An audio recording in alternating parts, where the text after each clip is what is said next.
সুমন একটি ব্যবসা শুরু করতে চায়, তবে তার কাছে পর্যাপ্ত পরিমাণ মূলধন নেই।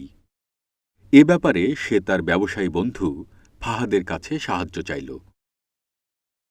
ফাহাদ, আমি একটি ব্যবসা শুরু করতে চাচ্ছি, কিন্তু আমার কাছে যথেষ্ট মূলধন নেই। তুমি কি এ ব্যাপারে সাহায্য করতে পারবে? তোমার কত টাকা প্রয়োজন? এই ধরো ৫ লাখ টাকা।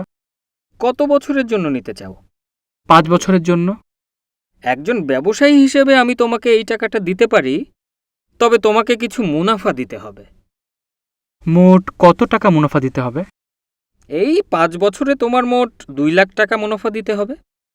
সুমন ৫ লক্ষ টাকা ৫ বছরের জন্য ধার নিলে তাকে মোট ২ লক্ষ টাকা মুনাফা দিতে হবে। তাহলে শতকরা মুনাফার হার কত হবে?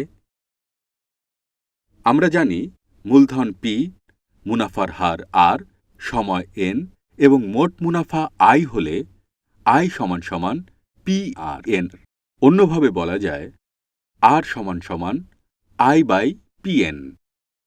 এখানে মোট মুনাফা আই সমান সমান ২ লক্ষ টাকা, মূলধন পি সমান সমান ৫ লক্ষ টাকা, সময় এন সমান ৫ বছর।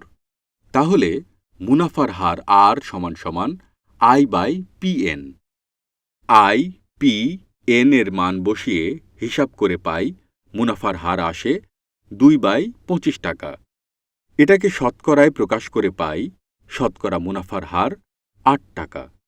অর্থাৎ সুমন ৫ লক্ষ টাকা ৫ বছরের জন্য ধার নিলে তাকে শতকরা ৮ টাকা হারে মুনাফা দিতে হবে। সুমন যদি ৫ লক্ষ টাকা ৪ বছরের জন্য ধার নেয় এবং যদি তাকে মোট ১ লক্ষ টাকা মুনাফা দিতে হয়, তাহলে শতকরা মুনাফার হার কত হবে? মুনাফার হার হবে শতকরা ৫ টাকা।